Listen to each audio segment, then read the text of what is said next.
a produção intelectual do México é uma produção que tem, com muita força, participado das discussões sobre a fronteira no Brasil. Né? Senti muito, agora, bem, pido desculpas pelo meu espanhol que não é fluente.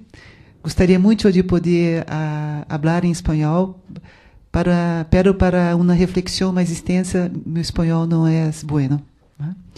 Então, vou falar em português. Um português com espaço, sim.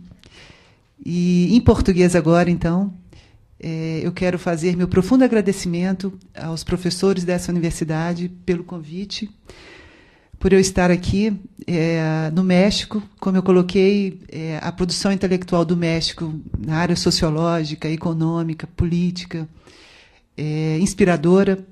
Né? É com muito respeito que eu entro nessa universidade, é com muito respeito que eu participo de uma discussão com vocês, em função de um conhecimento que vocês têm muito profundo, muito rigoroso no campo acadêmico. Então, meu contentamento é muito por estar podendo fazer parte e conversando com vocês aqui hoje, como experiência de uma fronteira brasileira, e reconhecendo que parte das minhas reflexões sobre a fronteira brasileira, e quando eu digo parte das minhas reflexões, não é no sentido individual, é em função do grupo do qual eu faço parte, no grupo de pesquisa que eu compartilho sobre as fronteiras.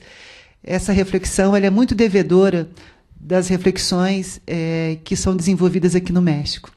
Por isso, eu senti muito quando o professor Tony abordou, logo na introdução, que essa força, né, da pesquisa de fronteira no México ela está recrudescendo, né, em função da longa influência que as pesquisas aqui têm levado para os países da América do Sul, sobretudo no Brasil. Bem, a minha apresentação ela vai ser feita em 3 partes. Tá? Eu quero abordar, do ponto de vista metodológico, é uma tarefa muito difícil. Né? E eu reconheço que, como pesquisadora, eu entro num caminho que é um caminho um pouco difícil. Qual seja, que, ao mesmo tempo, entender a política do Estado, né? A política do Estado brasileiro a partir dos anos 90 para a fronteira brasileira e, ao mesmo tempo, eu digo simultaneamente, entender como que a população transfronteiriça tem seguido essa política de Estado. Eu digo porque são 2 planos metodológicos na pesquisa muito diferentes. Um plano é o entender a política de Estado, tratar dos documentos oficiais. Entender o discurso do Estado contemporâneo em relação à fronteira. Quando eu busco os outros atores, as pessoas, os habitantes fronteiriços, a minha metodologia ela é outra. É uma metodologia que se faz com longas entrevistas, muitos registros fotográficos, longa pesquisa de campo, convivendo com a população fronteiriça. Né? Uma boa estada com os habitantes da fronteira. E, como o evento ele aborda a questão das respostas, eu timidamente apontei nessa convivência, nessa vivência que eu tenho tido como pesquisadora em área de fronteira, o que os atores locais, o que a população local tem colocado como desejo para que eles possam ter uma boa vida na fronteira. Então, as respostas que eu penso são respostas que eles me trazem. Então, ao mesmo tempo, eu corro um risco metodológico, que é trabalhar com o corpo mais oficial de uma política de Estado, e, no segundo momento, e esse segundo momento não significa que haja uma hierarquia, foi na forma de poder organizar o meu pensamento. E, no segundo momento, apresentar os atores da fronteira. Tá? Peço a você para... Não está muito visível?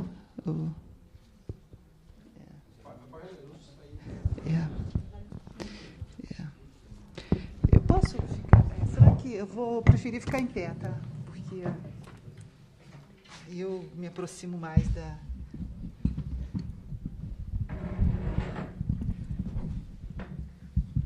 Tony, help aqui.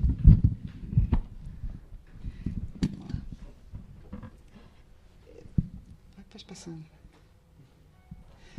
Bem, eu trouxe, apresentando um mapa do Brasil, um mapa onde, nessa linhagem azul, nessa lista azul, é o limite da faixa de fronteira do Brasil.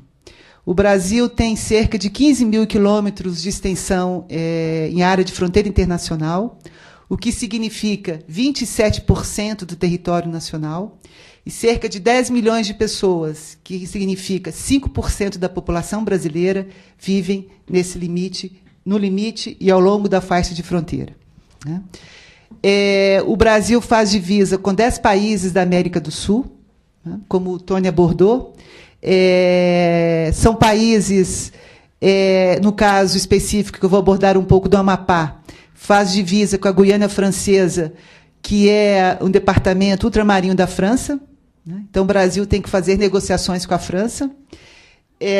Faz divisa com a Bolívia, com a Colômbia, faz divisa com o Paraguai, com o Uruguai e com a Argentina. Né? Ou seja, são países que têm históricos de formação territorial muito distintos. Né?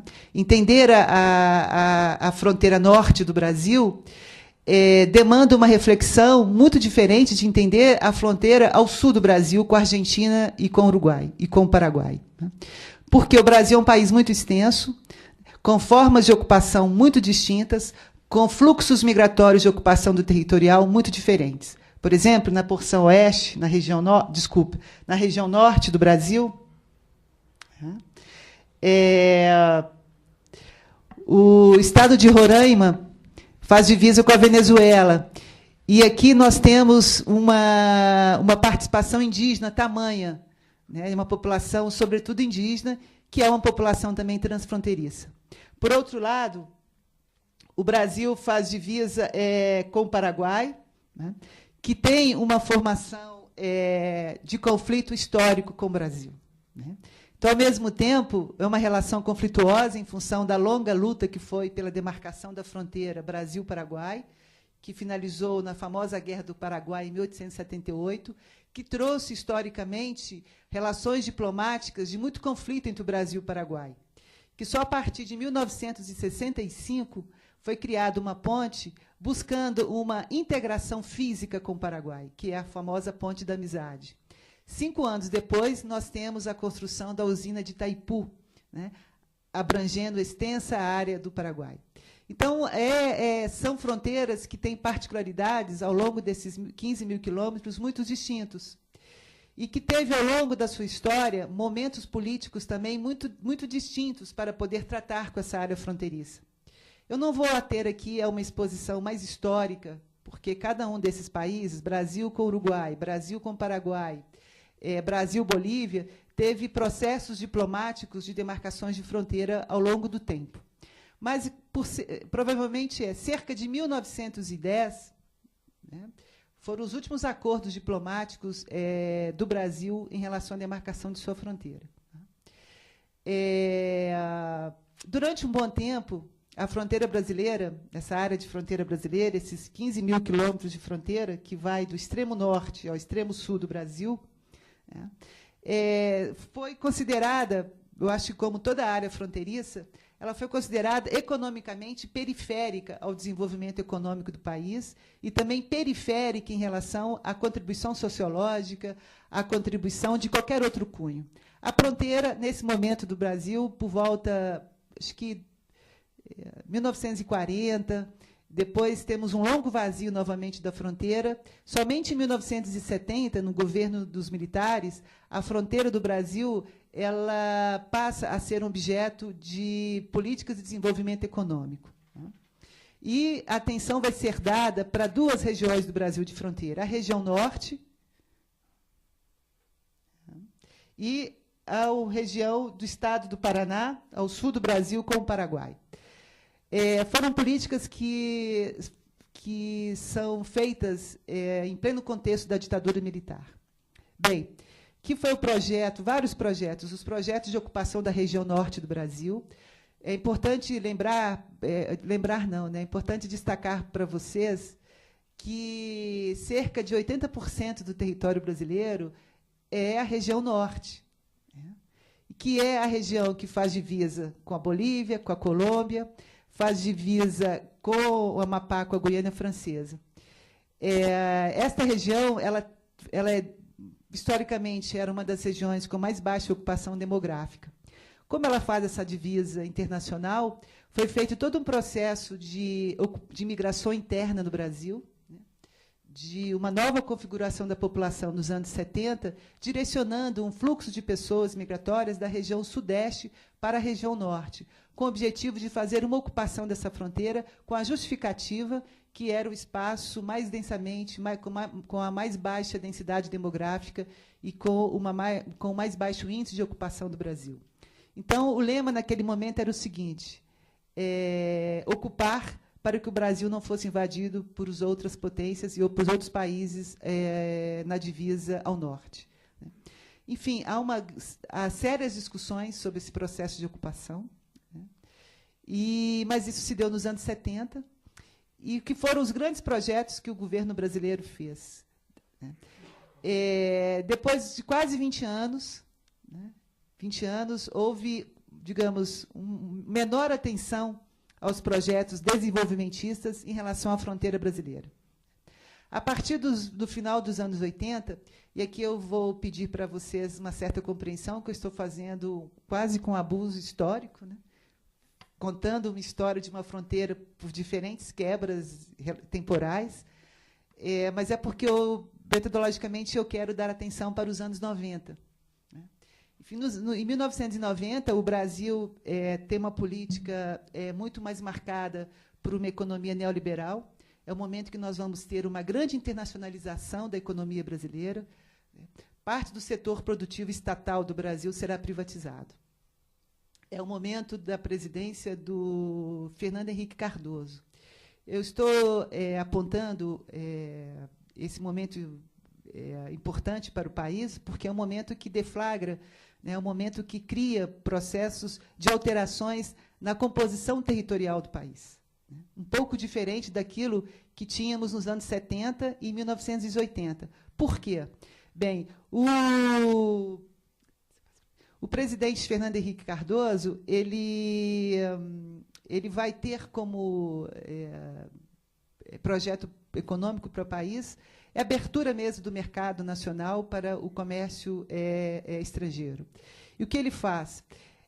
Só que há um ponto que, para a fronteira, para nós estudiosos de fronteira, é muito interessante, porque ele volta a atenção para a fronteira.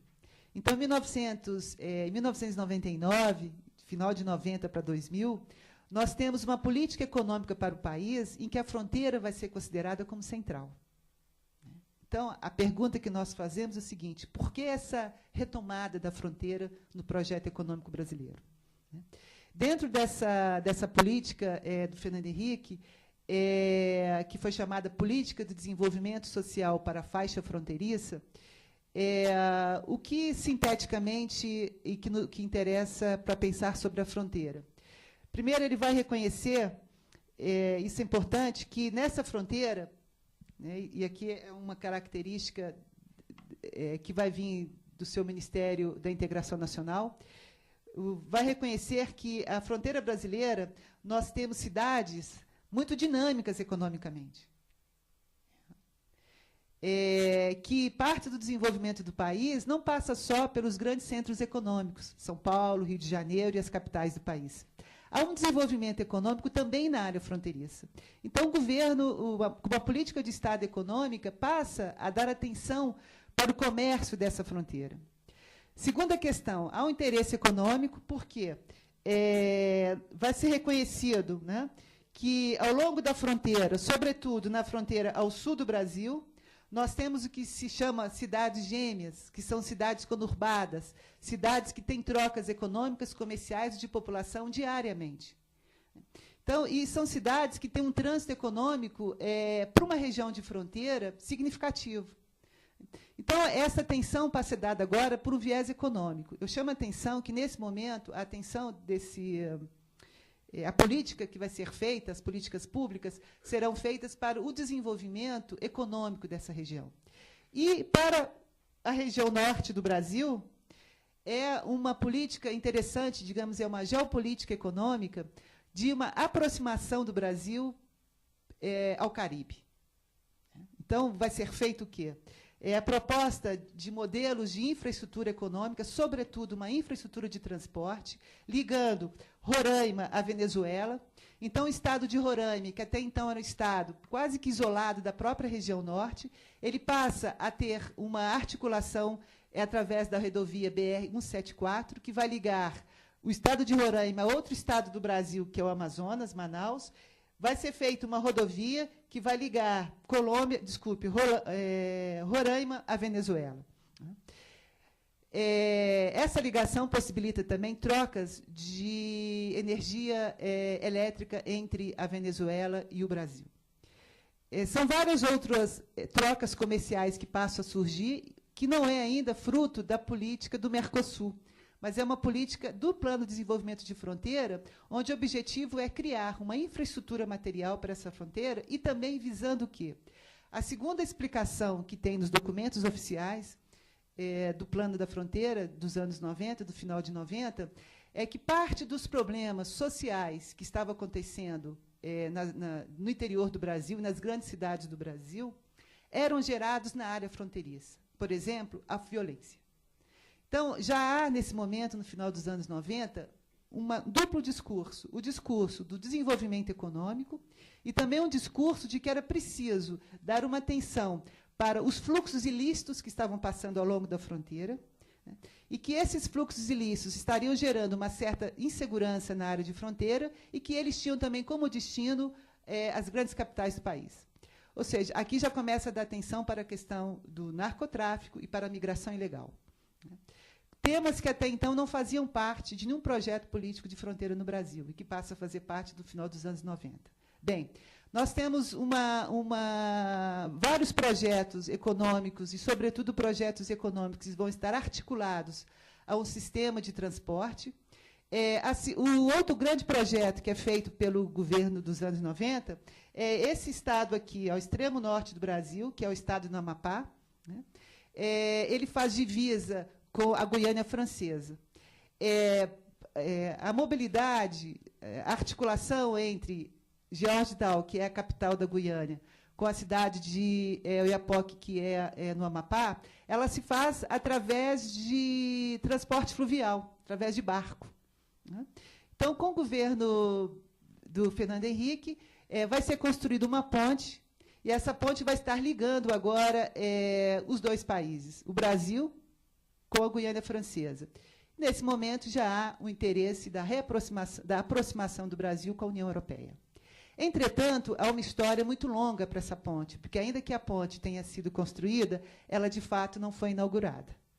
A ponte está aí, mas agora começam os outros trânsitos diplomáticos que têm uma longa história e que a ponte ainda está em vias de ser utilizada. Mas o que é fato é que há a ponte, né, e isso cria toda uma alteração, vai alterar toda uma rotatividade do transporte fluvial, que era feita por pequenos barcos. Isso cria agora vai criar, né, uma nova economia para o transporte fluvial, visto que boa parte desse transporte será feita agora por rodovia. Apontei aqui nesses ciclos verdinhos que são as cidades fronteiriças, que são os pontos do território brasileiro onde nós temos maior dinâmica de articulação e de interações urbanas.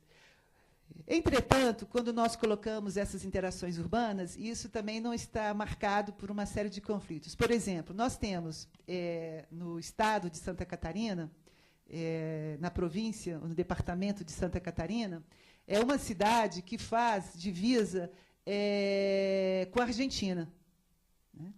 Historicamente, essas duas cidades, a população tiveram suas interações, casaram, batizaram seus filhos, enfim. Construíram uma pequena ponte, porque passa um rio, a própria população construiu uma ponte. Essa cidade chama Dionísio Cerqueira, com Misiones, na Argentina.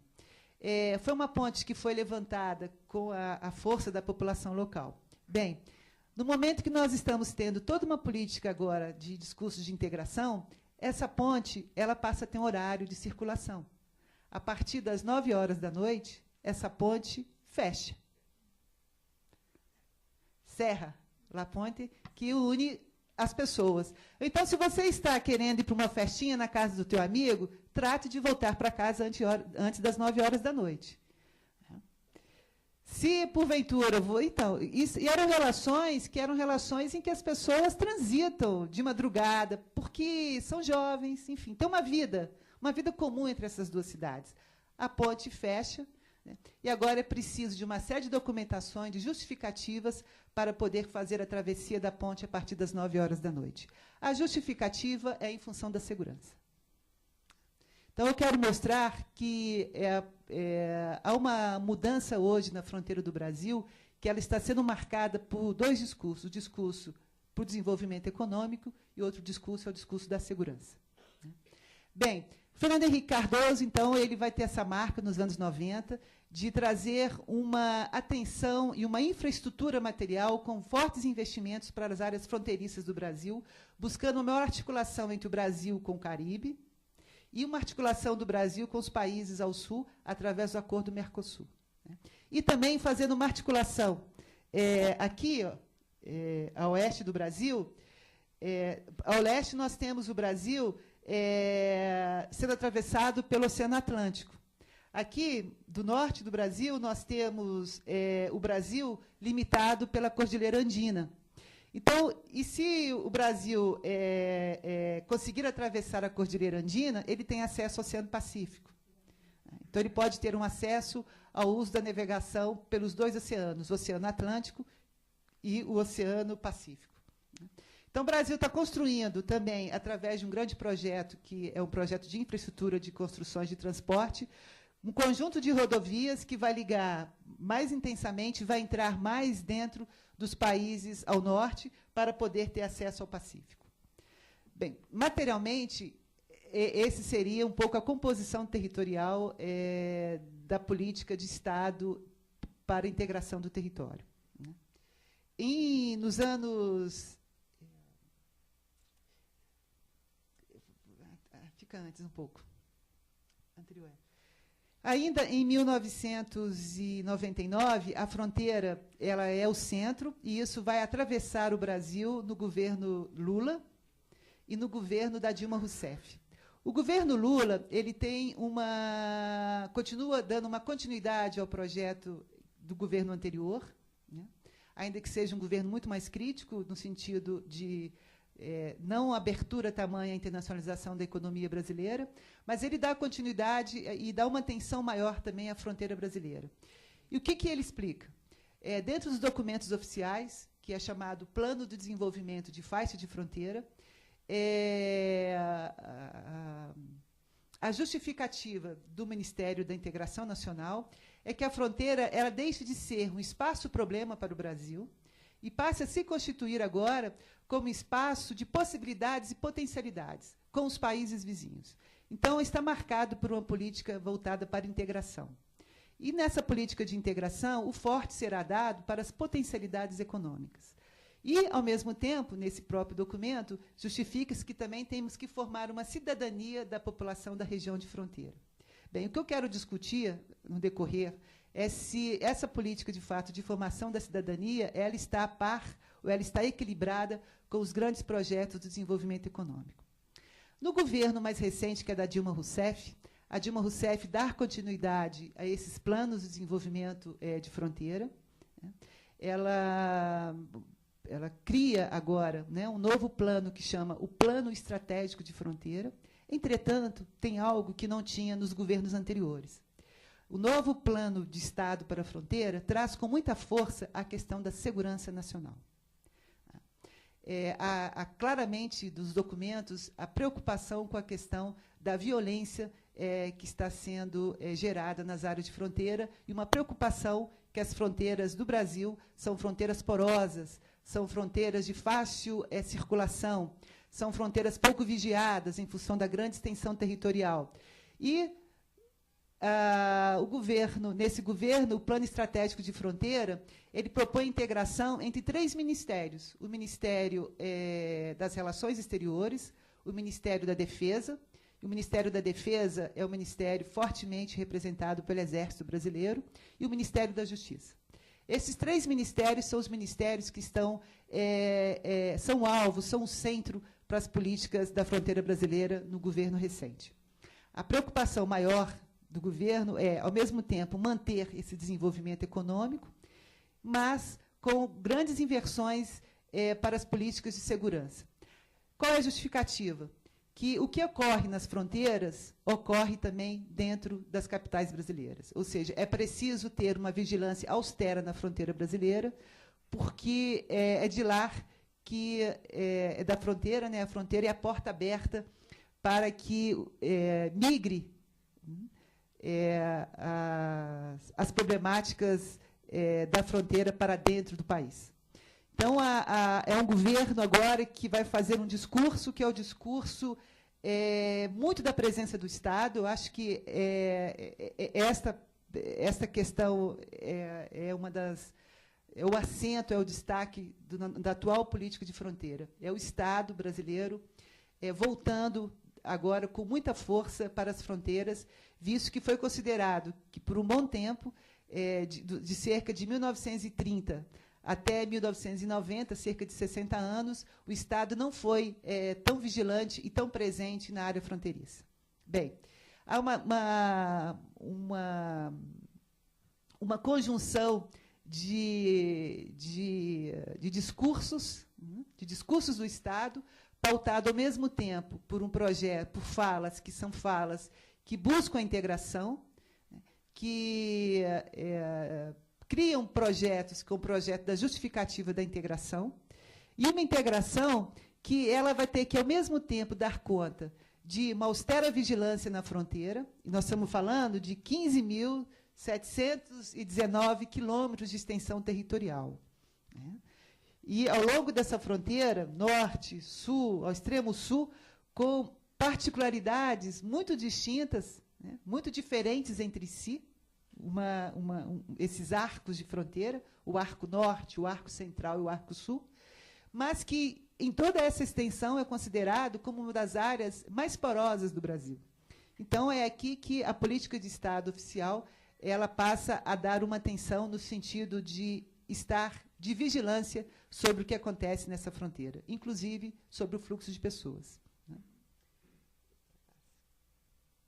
Eu apresento aqui uma das cidades gêmeas do Brasil, que é a cidade, da divisa do Brasil com a Bolívia, que é a cidade de Guajará-Mirim, que faz divisa com a cidade de Guaiará-Mirim, na Bolívia, e a travessia se faz por barco.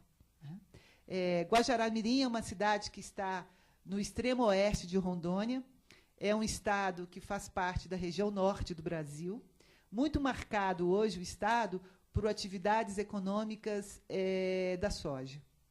Também, no início, eu abordei a questão de Roraima, que é um estado do extremo norte do Brasil, que está agora articulado com a Venezuela. Há uma particularidade no território de Roraima, porque ele difere um pouco das características físicas da região norte. O estado de Roraima é um estado em que a porção norte, justamente no local que faz divisa com a Venezuela, é uma área mais plana, né? São as llanuras da região norte do Brasil. E é a entrada hoje do agronegócio da soja. Então, é uma política econômica buscando também as potencialidades físicas para se abrir ao capital econômico, articulando 2 países em função de uma única atividade, que seria a soja, né? Para Rondônia, né, que é um estado que faz divisa com a Bolívia, historicamente, esses 2 países já fazem trocas desde o final do século XIX, com uma população indígena comum a essas 2 localidades. E como que é feito? Aqui eu trouxe um conjunto de fotografias só para mostrar de como que é feito a passagem cotidiana da população de Rondônia, Guajará, para Guaiamirim. Como não tem uma ponte, a ponte é projeto do governo da Dilma.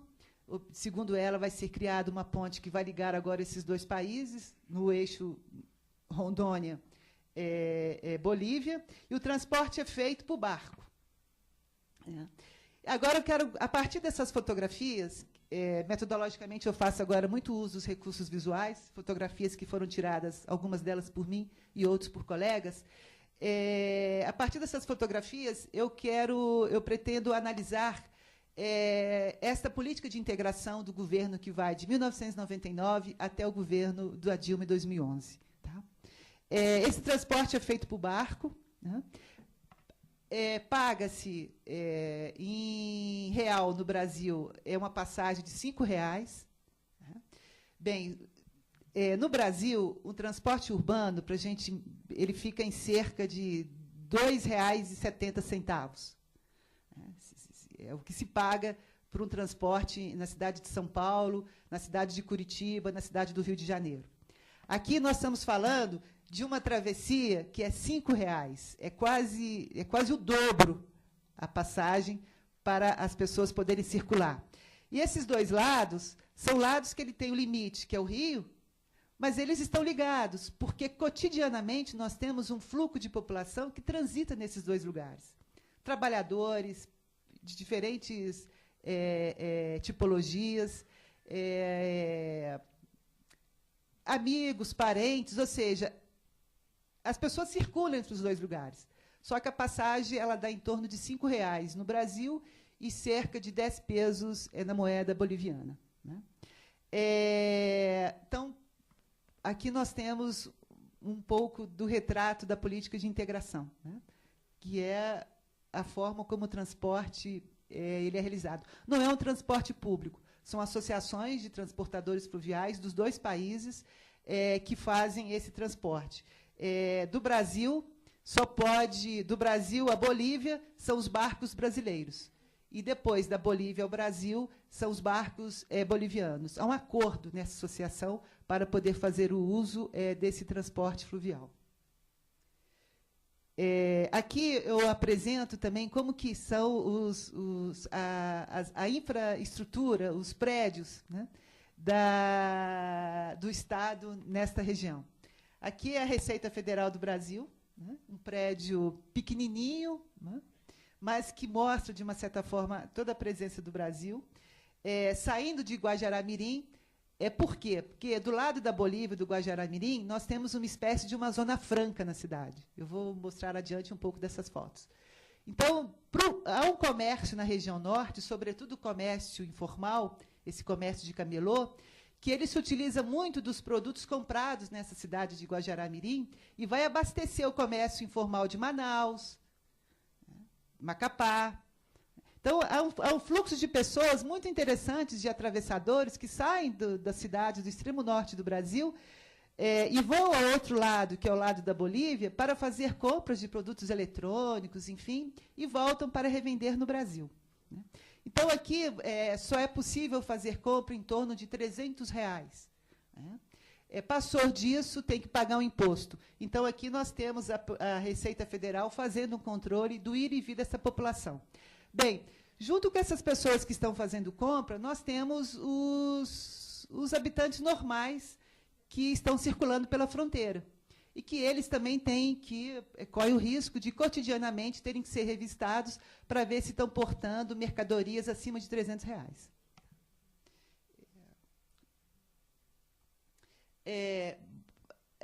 A luz não auxilia para podermos ver, que eu quero mostrar também um pouco dessa prática dos habitantes da fronteira. É uma senhora que eu entrevistei, que mora na cidade de Guajará-Mirim há cerca de 41 anos. E como ela fala? Né? Bem, ela faz o uso no Brasil que nós chamamos do portunhol. O portunhol é a mistura do espanhol com o português. Né? E ele é a língua da fronteira. Você vive muito bem fazendo uso do portunhol. E eu acho importante apontar isso porque as escolas oficiais não reconhecem o portunhol. Você não pode falar o portunhol numa sala de aula, você tem que falar no Brasil o português. E é uma coisa tão interessante, eu quero mostrar um pouco os limites da integração nacional, que o Brasil tem um projeto que é o projeto de escola bilíngue. É um projeto que surge do último projeto do governo da Dilma, desculpe, do governo Lula, e que vai ter algumas alterações no governo recente. Bem, mas o projeto da escola bilíngue era para poder fazer uma troca, cambiar os professores, né? Que os professores do Brasil pudessem conhecer o país do lado, porque não se conhece. Dificilmente um professor brasileiro que dá aula numa cidade, numa escola brasileira, ao lado da Argentina, e que recebe ninhos, estudantes argentinos, para poder estudar em suas escolas, ele sabe da história da fronteira da cidade ao lado. Nós não temos essa formação. É uma carência na formação brasileira de entendermos o contexto dos países vizinhos. Né? Bem, e esse aluno ele chega, isso é importante porque nós temos uma estrutura atrativa de alguns recursos do lado brasileiro, que faz com que alguns estudantes da Bolívia ou da Argentina venham estudar do lado brasileiro. Bem, mas aqui no caso da Bolívia, que eu vou apontar, esse projeto da escola bilíngue, ele é um projeto oficial, só que ele não acontece. Né?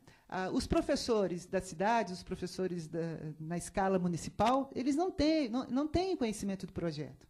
Eles nem sabem que existem. Né? É para mostrar a desarticulação que temos entre um projeto do governo federal até ele chegar na escala que é a escala a mais interessante, né, a escala preciosa para poder dar conta do projeto de integração, mas eles não têm informações. Bem, como eles não têm informações, eu vou contar um caso que eu acho muito interessante, que, convivendo nas escolas, pude perceber, através de acompanhando os meus alunos investigadores em suas pesquisas, um aluno da Bolívia, né? Ele veio estudar na Escola do Brasil, ele sai de Guajará-Mirim, é muito comum. Nós temos alunos que saem da cidade vizinha para poder vir estudar nas escolas do lado brasileiro. E ele chega na escola e diz o seguinte para a professora: mi nombre es Juan. A professora: Juan? Não, João. Como, professora? Em mi casa, mis padres me chamam de Juan. Não. Sua família, lá é sua família. Sua família agora é a escola. E na escola não há Juan. Porque no Brasil, o português não se pronuncia J. Né? Não é o J, não é o J, é o espanhol. Bem, e a professora faz todo um processo com esse menino de que ele, doravante, vai ter que ser João. Então, esse é um pouco de um exemplo que eu trago, pequeno, mas que reporta por toda uma situação de projetos de integração que surge da escala federal, mas que no dia a dia da fronteira eles não têm um acontecimento. Né? Os alunos têm que passar por uma série de dificuldades e de discriminações com sua própria língua de origem. Bem, ainda assim, as pessoas vão se transformando a língua. Então, aqui há um exemplo de uma senhora, Hélida, 54 anos de idade, provinda da Bolívia e que trabalha há quase 50 anos no Brasil, trabalha no setor informal. Prestadora de serviços domésticos, o que é muito comum com os migrantes da área de fronteira, quando eles vêm trabalhar no lado de cá do Brasil. Eles prestam serviços que são serviços mais na escala da informalidade do trabalho. Bem, Hélida, ela diz o seguinte: quando eu vim de Bolívia, então ela não fala quando eu vim. Ela usa diversas vezes algumas palavras que são as palavras dela em espanhol. Bem, e ela vai dizer, né? Eu estava sem documentos, não tinha como sacar, ter uma terra. Então, né, ela está contando que ela precisava de tirar um documento fronteiriço. E como que vai ser isso? Né? Bem, o documento fronteiriço é um documento recente no Brasil. É algo que surge da política do Acordo do Mercosul, que é um documento que permite que o habitante de fronteira, e aí cada pedaço do Brasil tem um limite de fronteira, ele possa circular nesta área. Né? E a Hélida, ela passa toda uma série de dificuldades, que eu não vou enfim, contar a trajetória dela migratória, mas ela passa por uma série de dificuldades por longos anos, para ter acesso ao documento fronteiriço. Porque, sem o documento fronteiriço, ela é uma irregular no território brasileiro.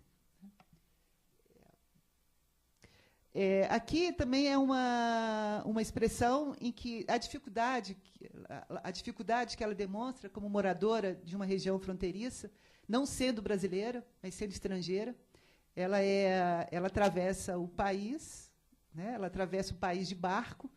Com 15 minutos ela sai de Guaiará-Mirim e chega em Guajará, mas ela é uma estrangeira.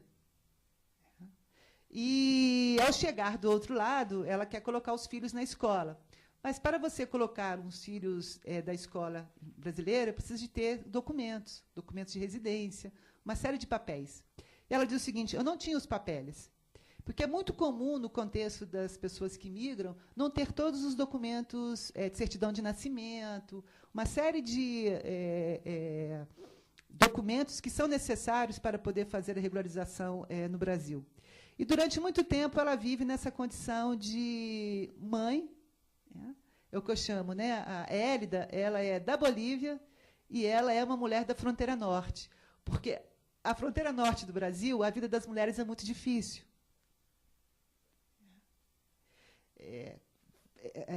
Por várias circunstâncias, por uma falta muito precária. É uma das regiões mais carentes de políticas públicas, é uma região das mais carentes de disponibilidade de recursos sociais. Recursos sociais, quando eu digo o seguinte: escola, postos de saúde. E, bem, a Hélida, ela atravessa a Bolívia com a expectativa que, no Brasil, ela teria os seus sonhos atendidos. Só que ela está caindo, dentro do Brasil, na região com uma série de dificuldades econômicas. É a região mais desintegrada do território brasileiro, né? Então, quando ela chega, que eu acho interessante, ela passa agora a carregar uma dupla condição. A condição de uma boliviana que saiu da Bolívia, porque a Bolívia estava em situações muito difíceis, nos anos 60, 54, ela sai da Bolívia de 1950. Né? Então, ela traz da Bolívia uma série de dificuldades e entra em uma região e passa agora a ter que conviver com a condição de mulher estrangeira, mas ainda mulher estrangeira na fronteira norte do Brasil. Então, ela vai ter que carregar, ao mesmo tempo, a condição de imigrante de lá e vai ter que adaptar, né, a precariedade e as condições difíceis de uma mulher na fronteira norte. Então, é um processo de, digamos assim, são duplas condições, né, que ela vai ter que carregar. Entretanto, ela tem lá, no decorrer de sua vida dela, algumas conquistas. Eu quero mostrar esta fala, que é essa fala do Portunhol, que é a fala que atravessa a população de fronteira no Brasil. A educação para os seus filhos, somente um filho pode dar continuidade. Então, percebe-se que essa travessia também de um país para o outro, e quando se vai para o outro lado da fronteira, os sonhos, na sua totalidade, eles não são realizados, porque ela vai justamente morar em um país que tem precariedade também no atendimento a várias outras coisas que ela queria que fosse atendida do lado de lá da Bolívia.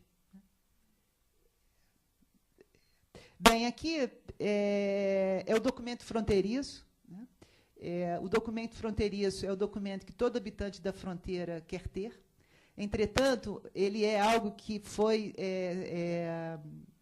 possibilitado pelo governo federal do Brasil. Ele concede esse documento fronteiriço para um habitante de fronteira. Então, eu penso que deve ser como permisso, né, que pode-se todos os dias atravessar a fronteira sem ter que ter um passaporte.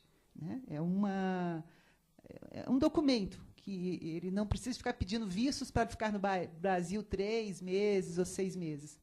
Bem, só que esse documento fronteiriço ele surge dentro do projeto do Acordo Mercosul, mas depende, isso que é interessante, depende da escala regional, depende também das ações dos departamentos, das províncias, do governo estadual. É algo que sai do governo federal, mas que demanda que o governo estadual libere. Então, apesar de ser um documento do Acordo Mercosul, não são todos os estados no Brasil, não são todos os países no Brasil que têm direito a esse documento fronteiriço. E Rondônia tem. O que precisa? Para esse documento fronteiriço, é preciso ter uma coisa que aparentemente parece ser muito simples, mas não é. É preciso ter uma certidão de nascimento. Bem, No caso do Paraguai, que eu acompanhei algumas mulheres que estavam buscando ter direito ao documento fronteiriço, elas não tinham certidão de nascimento. Segundo, é preciso pagar uma taxa ao governo federal. Ali está dito. É em torno de R$ 124 de depósito no Banco do Brasil, mais alguma outra coisa também que vai ser depositado para a Receita Federal. Enfim, ele tem que desembolsar cerca de R$ 300 para poder ter acesso ao documento fronteiriço. Não é um dinheiro, não é uma coisa barata, né? Então, o projeto de integração que nós temos para os habitantes fronteiriços, para ter uma vida de cidadã regularizada, depende desse documento. Sem esse documento, você atravessa a fronteira, mas está irregular. Entretanto, nós temos um problema que não são todos os estados no Brasil, os governos estaduais, que estão atentos a essa liberação de documento. Existem estados, o Amapá, por exemplo, não tem. Roraima não tem. É uma concessão que o governo... Concessão não, é um direito que o governo federal deu. Mas alguns estados que esse direito ainda não chegou, né? Então, a população, ainda que tenha direito, ela não está informada até que ela pode ter esse documento. É muito comum, eu tenho feito longos trabalhos de campo na região de Rondônia, é muito comum que algumas pessoas com quem eu tenho conversado e que eu tenho convivido, elas não saibam que podem ter acesso ao documento fronteiriço. Ou seja, é um plano de integração, mas falta informação e divulgação, né? Nós não temos os meios de publicizar. A pessoa mais interessada, que é o habitante transfronteiriço, ele não tem informação. O Estado não leva até ele uma informação. Esse documento, que eu tirei uma fotocópia, foto, ele estava dentro na chegada do porto de Rondônia, em Guajará-Mirim. Ou seja, você tem que parar, né? Você tem que... E olha que ele nem é chamativo do ponto de vista da informação, né? É um documento apagado, já está sujo, num lugar que quase ninguém está olhando. Então, são informações que não chegam aos mais interessados, que são os habitantes da fronteira. E quem é que fica com a informação?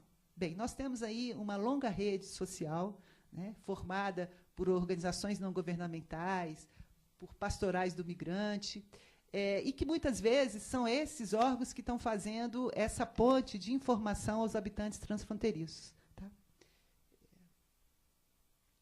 Aqui também é um pouco da vida da fronteira. Na cidade de Rondônia, desculpe, em Guajará-Mirim, Rondônia, nós temos uma forte presença de imigrantes bolivianos na cidade de fronteira, e eles são agricultores. Eles abastecem o mercado local de hortifrutigranjeiros.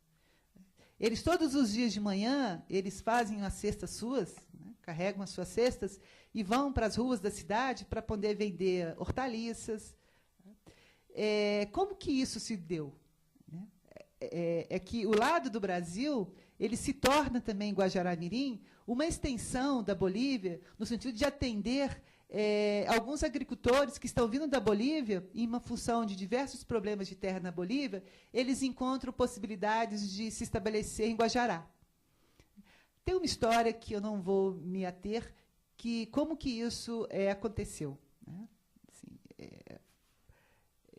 Assim, como aconteceu o movimento de agricultores na cidade de Guajará, movimento esse que possibilitou que alguns bolivianos pudessem participar desse movimento e também ter acesso às terras.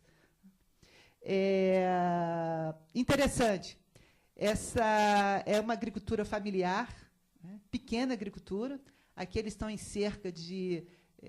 muito pequena, chega a ser 10 hectares de terra, é quase que um fundo de quintal, não é propriedade extensa, e nem são 25 hectares, propriedades muito pequenas. E que, através dessas pequenas propriedades, alimenta um fluxo migratório que vai trazendo gerações a gerações. Essa propriedade era de um avô, passou para o filho e do filho para o neto, né? E são, ao mesmo tempo, migrantes irregulares na área da fronteira, né? Esta família não é uma família regularizada. Aqui também um pouco da vida urbana, né, do comércio local de uma cidade fronteiriça. Na foto anterior dos agricultores bolivianos, acontece uma feira, uma feira aos sábados, e eles vão vender.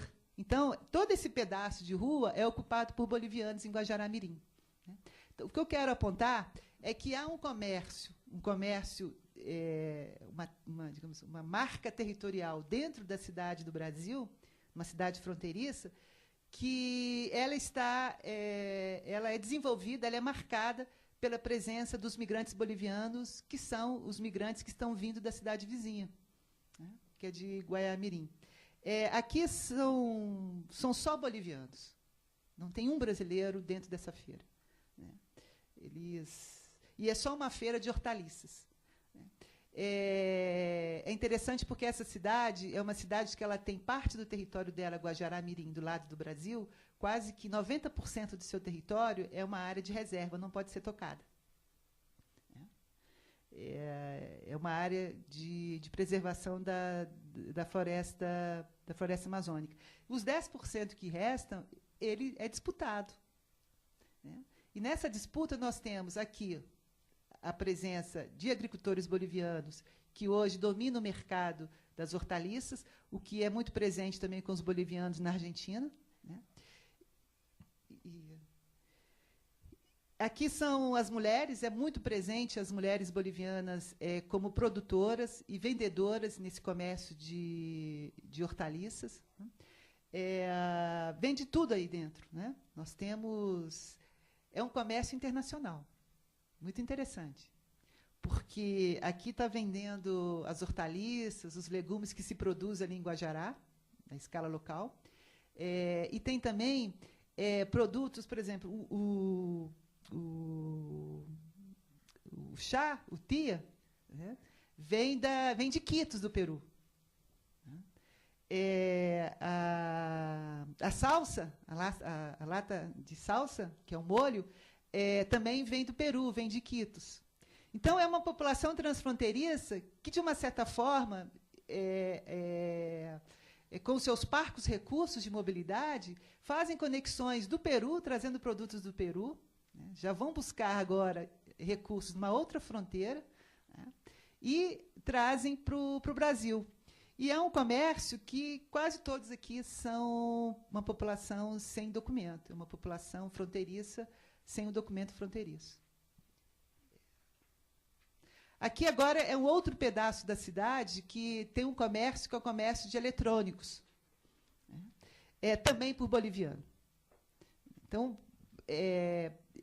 eu quero reforçar que ainda que tenha todas as dificuldades para o projeto de integração vinda do Estado, a população, no seu dia a dia, cria formas de criar os seus espaços de integração. Né? Aqui, esse comércio é só de eletrônicos, né? E também é controlada por boliviano. Então, essa cidade de Guajará-Mirim, na fronteira do Brasil, Rondônia com a Bolívia, ela tem uma população muito diversificada. Mas, sobretudo, na demografia atual, o que sobressai de população estrangeira são os bolivianos. A luz não ajuda. Aqui é a cidade do outro lado, que é Guaiá-Mirim, né? Que é uma cidade que é fundamental, uma cidade fronteira. Atravessamos o barco, pagamos R$ 5, atravessamos o Rio Madeira, chegamos em Guaiá-Mirim. É uma cidade em que o que chama atenção é a ostentação dos signos nacionais. A bandeira da Bolívia é muito presente, distribuída ao longo das casas. Aqui nós temos uma casa com a bandeira da Bolívia para mostrar que são cidades transfronteiriças, mas cada uma delas também guarda os seus ícones nacionalistas. Do lado do Brasil, nós temos a forte presença do Exército. Você sai da cidade, o Exército brasileiro está mostrando que ele está ali. E, do outro lado, que não é o Exército, nós temos a própria população colocando os seus ícones, mostrando que ali é um outro país. E eu acho muito interessante, do que eu tenho estudado em relação a essas relações de cidades em fronteira, é que há um limite.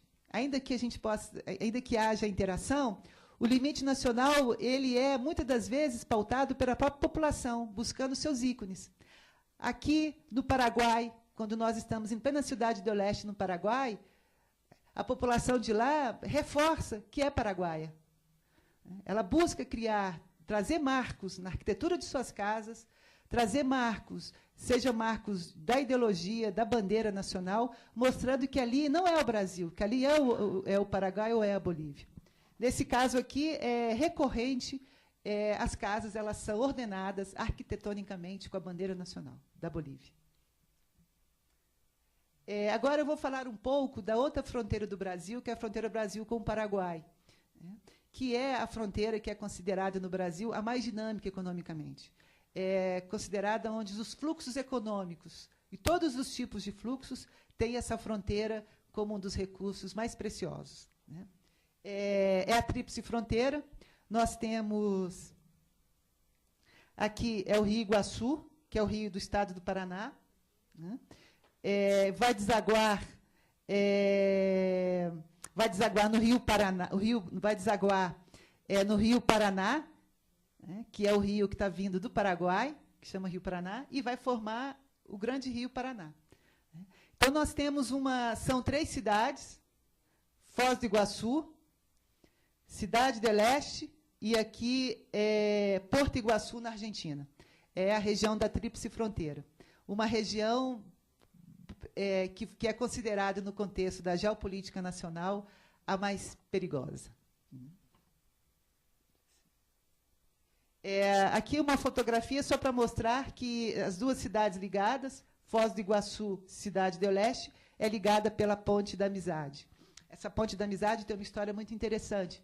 Eu coloquei no início que o Brasil teve uma longa guerra com o Paraguai, e durante alguns anos, longos anos, esses 2 países ficaram em situações, um de costa para o outro. Bem, em 1965, vai ter uma política de reaproximação, um pouco antes. Nós tivemos um presidente no Brasil nacionalista, que era o Getúlio Vargas, que ele procurou, em 1940, fazer esse processo de aproximação. Entretanto, em 1965, que essa aproximação materialmente vai ser feita com a Ponte da Amizade, ligando uma cidade com a outra, ligando um país ao outro. Ao mesmo tempo que essa ponte vai ser construída, ligando os 2 países, vai ter também todo um processo de construção das rodovias nacionais do Brasil, das carreteiras nacionais do Brasil, ligando o Paraguai, ligando as principais regiões do Brasil, do Sul e Sudeste, aqui. Então, é interessante porque nós temos aqui quase que o nascimento de uma política expansionista do Brasil em direção ao Paraguai.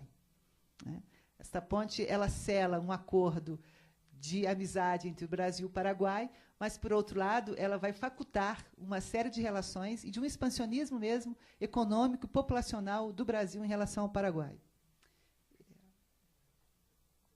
Aqui é a Ponte da Amizade. Nós temos uma mostra, uma foto só para mostrar.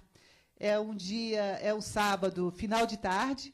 O sábado, final de tarde, é o momento em que o movimento já está acabando. Por quê? Cidade del Este, do lado do Paraguai, ela surge como uma cidade que vai sediar, uma série de atividades econômicas através de uma abertura que o governo do presidente Stroessner fez com a economia chinesa. Então, a Cidade del Este ela vai ser considerada como uma zona franca, onde os vários produtos chineses terão, desde início dos anos 80 no Brasil, aqui o seu local de instalação. Então, é muito comum no Brasil que se chamam sacoleiros, que sacoleiros de diferentes regiões do Brasil venham até a Cidade del Este, no Paraguai, fazer suas compras de produtos eletrônicos, dos produtos mais diversos, produtos provindos da China, e que vão abastecer o comércio em diferentes cidades do Brasil. Então, a Cidade do Leste, ela tem a força da economia da Cidade do Leste vem nesse tipo de comércio. E aqui, nesta ponte, volta um pouquinho. Esta ponte, nela passa ao lado passageiros a pé, passa moto, passa carro, e aqui debaixo, no rio, passa barco, né?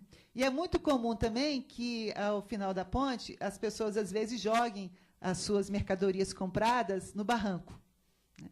Bem, como é uma ponte que muitas coisas circulam, e é a ponte de ligação do Paraguai, o governo brasileiro tem tido uma política muito ostensiva de vigilância sobre essa ponte. Aqui são fotografias de Cidade do Leste, no Paraguai. Ela contempla uma série de marcas internacionais, né? Nós temos, e é interessante porque é uma cidade do Paraguai, mas que parte os maiores, digamos, os proprietários do comércio, das lojas de departamento, do shopping center, eles não são paraguaios, eles são de origem árabe, né?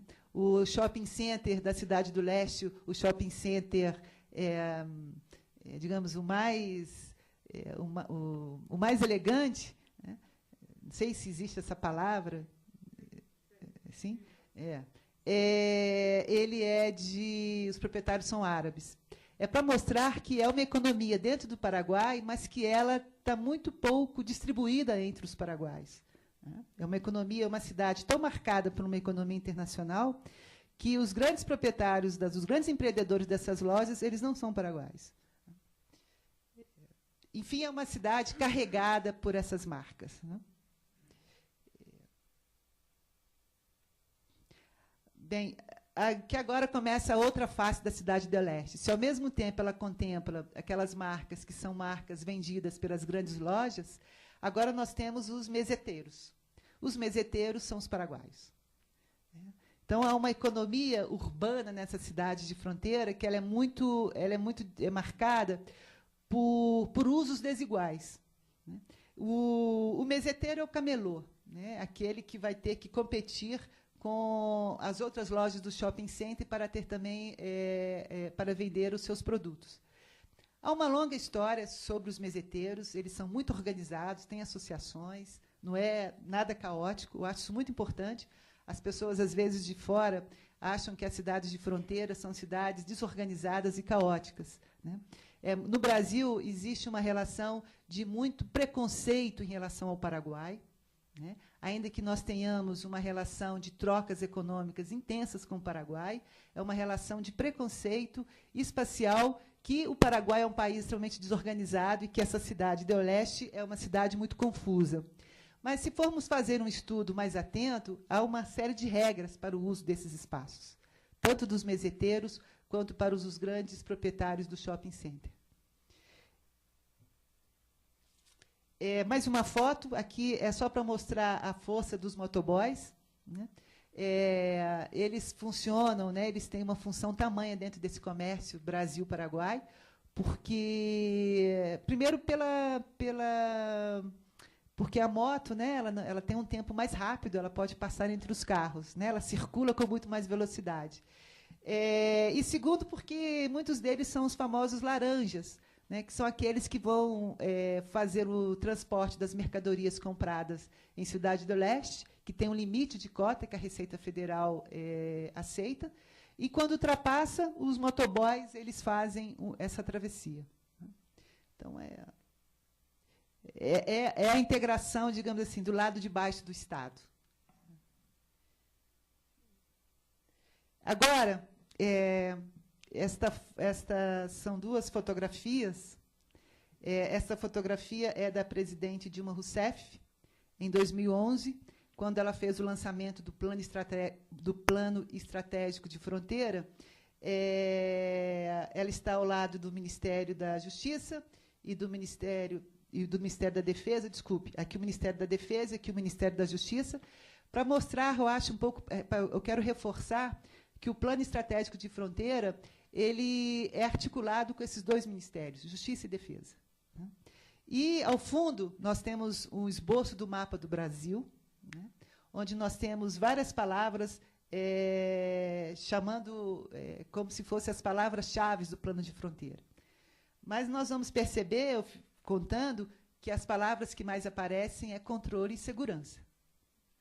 Cidadania, nós temos algumas outras, mas o que, né, nação, proteção, proteção, força-ação, o que reforça como discurso, eu vou dizer como discurso, não vou falar que seja como ação, mas como discurso de Estado, porque nem esse discurso, por hora, ele não consegue ser realizado materialmente em ações. Mas como discurso do Estado, o Estado assumindo o brasileiro que a fronteira para ele é um objeto atento de vigilância, de ação e de segurança. E, ao lado, é uma fotografia de um brinquedo feito por um ninho, habitante da fronteira, uma criança, que ela aproveita uma série de materiais, né, são plásticos, são cordas, enfim.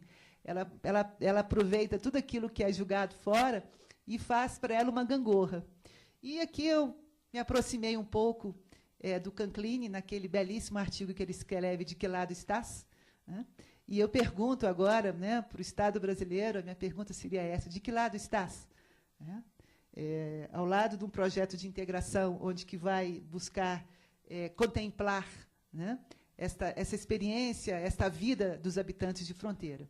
Né? Então, o que nós temos acompanhado em relação às políticas que estão acontecendo de fato no Brasil, né, o que temos no Brasil hoje sobre políticas de fronteira, de políticas públicas que não sejam políticas públicas econômicas, de infraestrutura, de carreteira. Né? Nós temos o documento fronteiriço, temos o projeto Escola Bilíngue, que é um projeto que não está tendo continuidade, né, porque a proposta inicial era um projeto que faria trocas entre professores dos habitantes, dos professores dos dois lados da fronteira. Esse projeto ele se esbarra numa falta de divulgação. Ele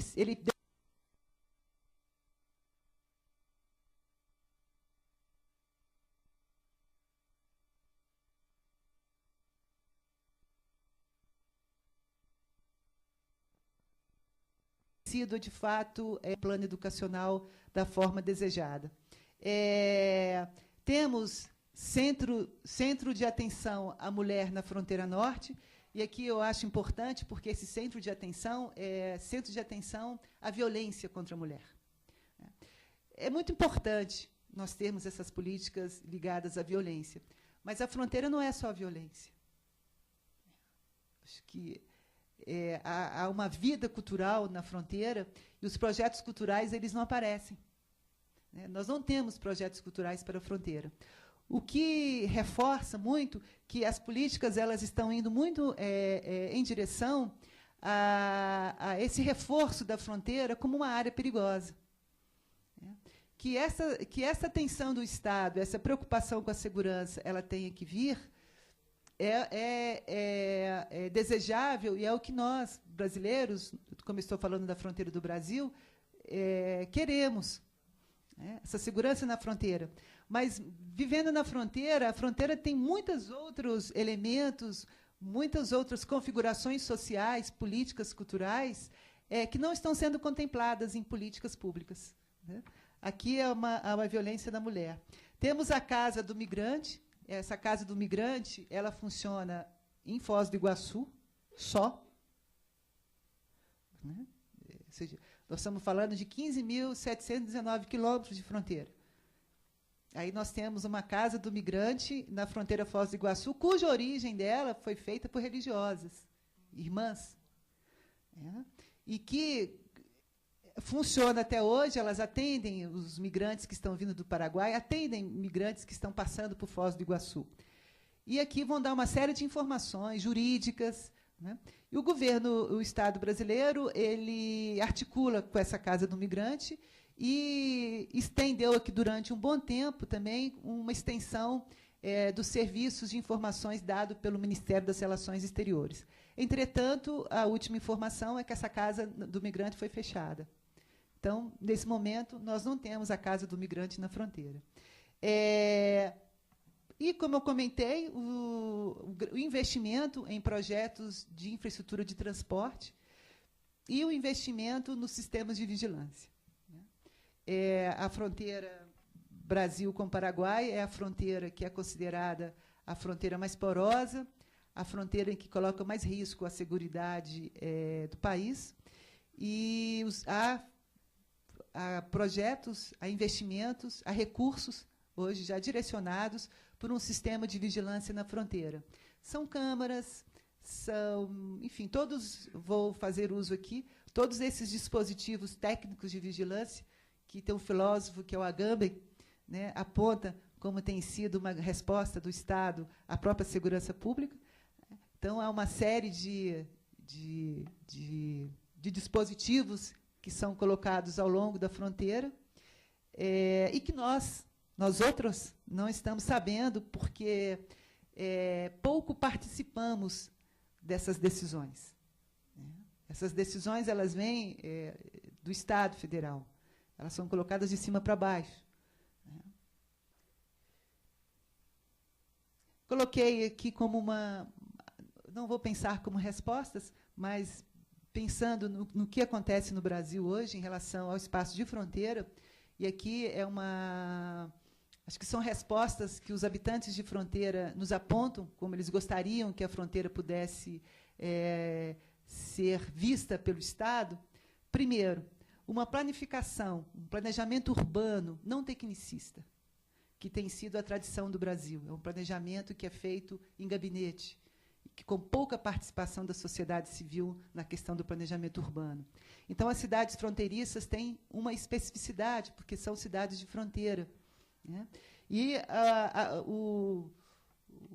as reivindicações é que esse planejamento ele incorpore os atores locais legitimamente representados. Segundo, uma planificação, um planejamento urbano, um planejamento social, um planejamento em escola, enfim, toda a planificação necessária para essas regiões. Portanto, nós estamos pedindo, sim, a presença do Estado. Queremos que o Estado esteja nessa área, mas não só na vigilância, e não só com rodovias, mas um Estado que possa entender as práticas sociais, entender o portunhol. Aceitar que o portunhol ele constrói narrativas, que o portunhol é a língua. Se fala o portunhol. Aceitar negociar com o falante do portunhol. Práticas políticas, que cria um espaço, participe desse espaço da construção política, porque a questão do perigo das fronteiras, elas não podem ser resolvidas só com sistemas de vigilância. Existem outras formas para podermos pensar nas saídas para as fronteiras, que levem em consideração as práticas econômicas. A grande região, essa extensão fronteiriça no Brasil, nós temos todos os dias o que se chama do contrabando de formiga. É o açúcar, é o leite, que lá está mais barato. Eu compro e trago. Isso é contrabando? Entendermos melhor o que são essas práticas ilegais, econômicas. Culturais. Os habitantes da fronteira têm uma vida muito dinâmica culturalmente na fronteira. Eles têm práticas, eu mostrei há pouco as brincadeiras das crianças, eles têm, e essas práticas culturais que eles constroem todos os dias, quando eles chegam nos espaços institucionais, essas práticas não são valorizadas. Porque, ainda que estejamos vivendo numa área fronteiriça, existe o limite, e quando se passa do outro lado de cá, são as regras da Escola Nacional.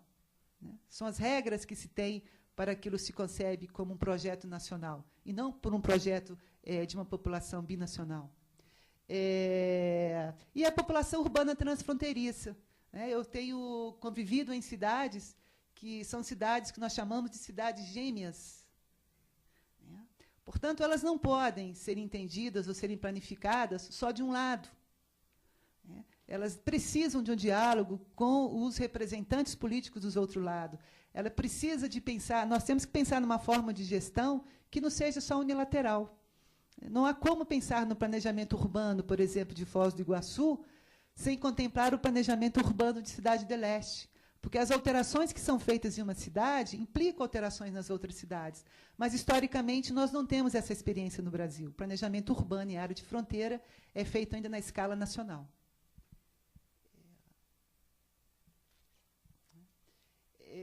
É preciso pensarmos, eu estou falando do Brasil, é preciso pensarmos uma nova estrutura política, né? Política transfronteiriça. Dirigentes só de um lado, é preciso de pensar numa gestão, né? Num espaço de gestão que seja o espaço binacional, e não um Estado pensado só de um lado nacional. Uma instância política que contemple essas cidades que são cidades conurbadas, né? E, sobretudo, eu acho que a grande saída que eu penso para as fronteiras não é a saída econômica, a saída é pela política. Acho que, e no momento, isso é muito importante, no momento que nós estamos tendo quase que um esvaziamento de desejos políticos, é a única coisa, a única forma de dar uma resposta para a fronteira vai ser dada pelo espaço da política, né? A política como esse espaço da negociação, como esse espaço do acordo, de conflito, né? Criar espaços democráticos nessas áreas de fronteira que seja o espaço do não medo, né? Eu vivo eu compartilho de cidades que a população tem medo da cidade. Eu frequento 2 cidades, que é Foz do Iguaçu e Cidade do Leste, uma relação com o Paraguai e a outra na divisa com a Bolívia, em que são cidades que a vida do espaço público está afetada, a vida das ruas está ausente. Então, como nós podemos pensar em saídas para a fronteira se o espaço da política é um espaço que está sufocado? Então, como sair dessa dificuldade? E é o retorno do espaço público. Pensar em políticas públicas que traga de volta as ruas, que traga de volta o cenário das ruas como espaço que é o espaço da reivindicação, que é o espaço legítimo para as manifestações, né? E que não seja um espaço que as manifestações tenham que disputar com a violência da polícia, né? Trazer, eu acho que a grande riqueza da vida transfronteiriça é a vida dos seus habitantes, né? A integração se faz com pessoas, né? E é importante, eu percebo que, historicamente, as pessoas no Brasil, nessas áreas de fronteira, estavam fazendo integração sem carreteira. Elas atravessavam o rio para poder ir encontrar alguém do outro lado. Elas levavam horas para poder atravessar o rio, mas atravessavam. E a integração acontecia sem esses dispositivos dados da velocidade da circulação. Agora, no momento em que nós estamos entrando com todos os elementos favoráveis a essa integração, né, meios de comunicação, transporte, a integração está sendo dificultada. Ou seja, nós temos uma rodovia, nós temos uma ponte, mas você não pode atravessá-la depois das 9 horas da noite. Se antes da globalização, né, eu atravessava o rio. Então, há uma temporalidade muito negativa para podermos pensar nas relações dos habitantes de fronteira, porque, em relação, novamente, ao Brasil, o que eu tenho pensado é que essas modernidades têm chegado à fronteira, mas elas não são portadoras de projetos políticos. Nós temos tido muito mais projetos tecnicistas do que projetos de integração pautado por aquilo que mais faz a integração, que são as pessoas. Então, acho que corremos o risco de ter uma integração, mas uma integração sem pessoas. Talvez esse seja um pouco o cenário das fronteiras no Brasil. Entretanto, eu acho que existem muitas resistências. Com todas as dificuldades, ponte que fecha às 9 horas da noite, para ser atendido no Sistema Único de Saúde, tem que ter uma carteirinha para mostrar que é residente. Nós temos pessoas que, no dia a dia, quebram essas normatizações, né, e facultam muito a possibilidade de estar com o outro. Né? Porque, se a fronteira ela tem como dado limite, se ela não tiver o limite, ela também deixa de ser fronteira do ponto de vista conceitual. Né? Ela também traz, né, o seu duplo, que é a possibilidade da interação. A fronteira separa, mas a fronteira também congrega, junta. Né? E, teoricamente, eu acho que, para os pesquisadores de fronteira, e eu penso muito do ponto de vista metodológico, conceitual, a dificuldade, o desafio metodológico para poder, ao mesmo tempo, ver a fronteira como aquilo que separa e também como aquilo que pode juntar, né? Porque senão deixa de ser fronteira, né? A fronteira como esse espaço de passagem, né? A fronteira como essa travessia em que e é um espaço muito especial, né? Porque é na fronteira que a gente se depara radicalmente com o outro, né? A fronteira é a experiência de quem está disposta, do plano de vista da investigação, a quem está disposta a poder confrontar-se com aquilo que é muito diferente de si e de sua cultura, né? E, ao mesmo tempo, né, se a fronteira ela traz essa possibilidade de estarmos radicalmente com o outro, a fronteira também traz o dado do limite. Então, ela é rica do ponto de vista conceitual, ela é muito rica do ponto de vista metodológico e muito mais rica do ponto de vista da experiência política dos habitantes. Então, vou terminar minha apresentação mostrando, esperando que tenha sido um espaço para apresentar um pouco da fronteira do Brasil. Isto aqui não chega, a minha apresentação, ela não chega nem perto, né, das experiências fronteiriças do Brasil. Eu apontei algumas das experiências que eu mais tenho estudado, né, mas há muitos pesquisadores no Brasil analisando as fronteiras, né, há muitas pessoas que vivem a fronteira e que não têm direito à fala, né, elas não podem falar, né, elas estão muito longe dos centros, dos espaços do poder de comunicação, né? E é uma fronteira que tem várias riquezas, né? E, sobretudo, é a riqueza da possibilidade de nos aproximarmos desse outro que está tão perto e também tão distante.